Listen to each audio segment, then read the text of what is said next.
Kilala ko na siya, Giannis.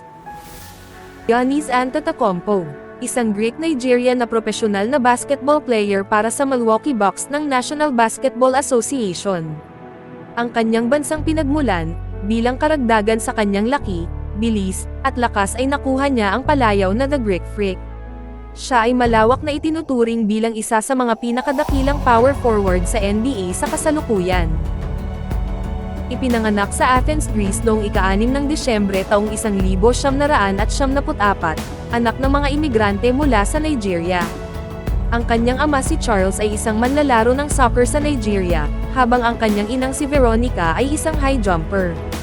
3 taon bago ito, lumipat ang mga ito mula sa Lagos, iniwan ang kanilang panganay na anak si Francis, sa pangangalaga ng kanyang mga lolo't lola at nag-migrate sila sa Greece.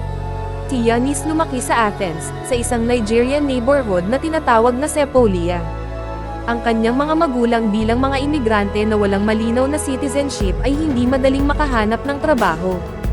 Kaya tumulong si Giannis at ang kanyang nakatatandang kapatid na si Thanasis sa pamamagitan ng paglalako ng mga relo, handbag, at sunglasses sa mga lansangan. Si Giannis at ang 3 sa kanyang 4 na kapatid ay ipinanganak sa Greece. Hindi sila ipinanganak automatikong makatanggap ng pagkamamamayan ng Greece, dahil ang batas ng nasyonalidad ng bansang ito ay sumusunod sa ius sanguinis.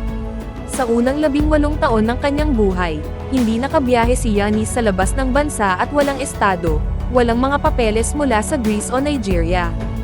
Sa edad na 13, si Giannis ay nagsimulang maglaro ng basketball. Pumasok siyang ball boys, naglilinis ng flooring at mga gamit ng koponan at nagche-cheers din mula sa bench. Hindi mo akalain na ang batang ito ay lalaki at made the draft pa sa NBA, mananalo ng kampyonato at magiging MVP pa, kasama ang kanyang mga kapatid na 3 sa kanila sina Thanasis, Kostas at Alex ay nagpapatuloy na maging mga profesional na manlalaro ng basketball, at nakuha ang atensyon ng isang lokal na coach. Pagkaraan ng 3 taon ay sumali si Giannis sa Philadelphia, isang profesional na pangkat sa Greece. Sa laki niya, naabot niya ang taas na 6 feet 11 inches, 2.1 metro, at bilis.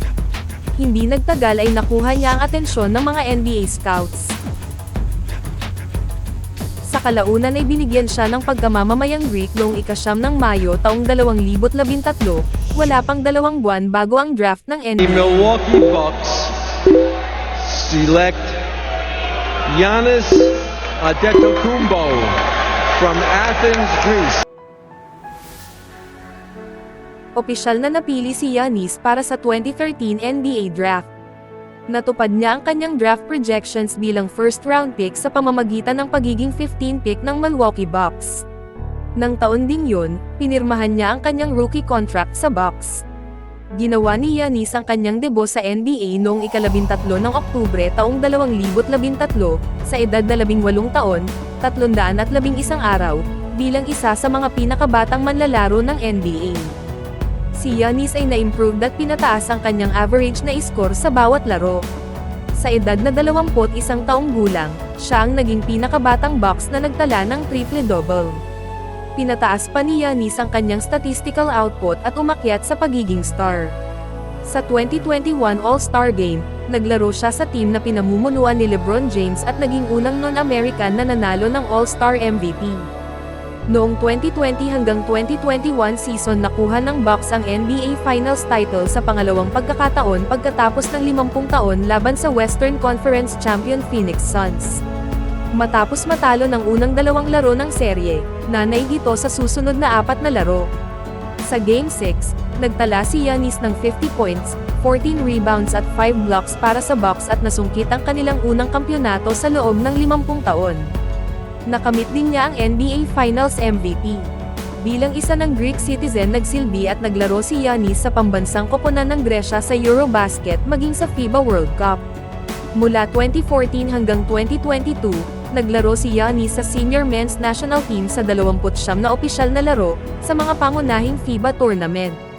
Si Giannis at ang kanyang asawa na si Mariah Riddle Sprague ay may anak na 2 lalaki sina Liam, at Maverick Shai at isang babae si Eva Brooke. Thank you for watching.